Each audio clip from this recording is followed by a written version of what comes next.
But actually, before we came back from the first trip, people are already asking, oh, when's the next trip and all that.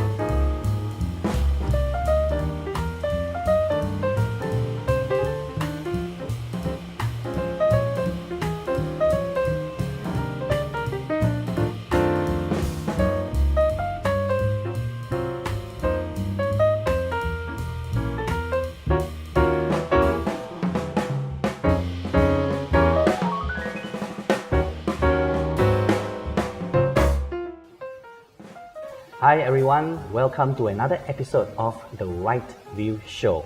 And we are with Sherwin Ng, who is a teacher and trainer of metaphysics and spiritual sciences. And he's been doing this for over a decade. And just recently in 2018, Sherwin had this insight of bringing his students to Egypt. So tell me more about this exciting adventure you guys had in Egypt. Yeah. Actually, the insight came 1 year before, so we had 1 year to plan. But anyway, we all had the time of our lives, and it was definitely much more fantastic and profound than how I remembered Egypt to be 7 years ago, because that was the last time I was there.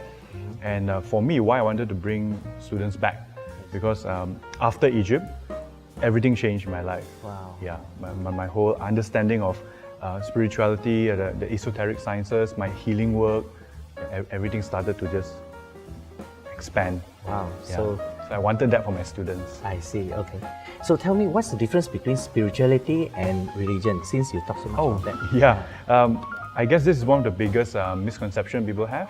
People always think, especially here in Asia, people always think that spirituality and religion is the same thing. Yeah. But in fact, how I see it is they are almost like opposites.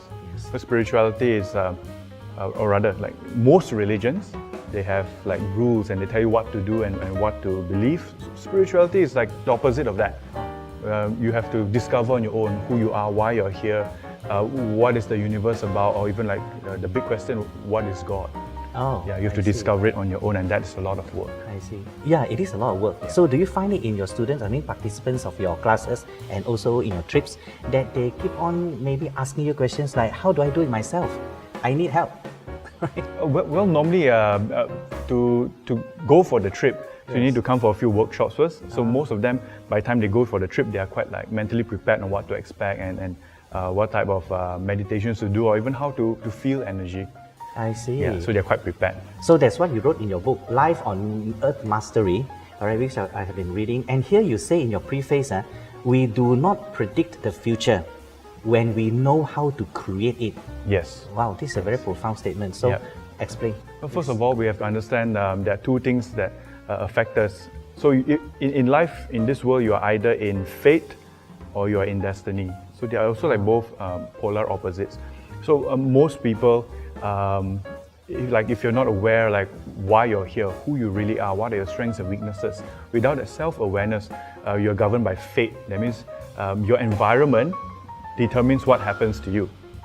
Okay, whereas once you start discovering who you are and all that, and eventually what purpose you are here to serve in this world, you start to move in to your destiny. So the difference between fate and destiny is that when you're in your destiny, you start to affect your environment. Whereas when you're in your fate, your environment affects you. I see. So that means people who believes in fate and thinking that my life is taken on the trip by fate, which means to say that if people tell me, oh, you should be an accountant, so I will be one. Yeah. And then, oh, you should do this, or then I become one. Yeah. Until one day I realize that, oh no, that is not what I want to do. Yeah, you get to choose. That is the key word. Yeah. If I learn that I have a choice, that's where I make the change in my life. Yeah. That's what you say. Yeah. Wow, that is profound, man. Well, the lesson of realizing that we all have a choice, I think that is one of the hardest lessons for any person to learn. Yeah, because many people not many. So many of us will always have this excuse. No, I don't have a choice. I'm born this way. No choice. My parents are like that. No, I'm poor. I'm rich. I'm whatever that has been molded into your life. We think that it is. Right? Until we realize that no, I have a choice to change that. Yeah. Right? Normally, I guess because it is easier to tell yourself that you don't have a choice. So you don't have to be responsible for what happens around you. You don't have to be responsible for your actions. Yeah, that's what I mean. You don't have to do any inner work. Yes. Yeah. I see. Okay. There's another one that's in this book is very good. This is written by Sherwin. I guess that must have been quite years of research and Yeah. and writing, and really thinking. I see. So here it is. I read this on page 99. It says that how we see the world is based on personal bias. What does that mean? Well, everyone, including myself, we all have our own preconceived ideas on things, on people, on this world and all that. Therefore, how we see the world is never completely free of judgment. It's never completely neutral. We all have our own expectations, and a lot of these expectations, unfortunately, is unconscious. And we start to slowly project it into our environment, and therefore, that is how we see the world. So how we feel is how we see and how we create in this world. So unconscious means that I will not know how to handle my boss, and I will keep telling all my friends that my boss is bad. Yeah, something like that that. something Yeah, a like lot that? of people, one of the biggest complaints that I always get, Yeah. people have problems with their work or even their relationship.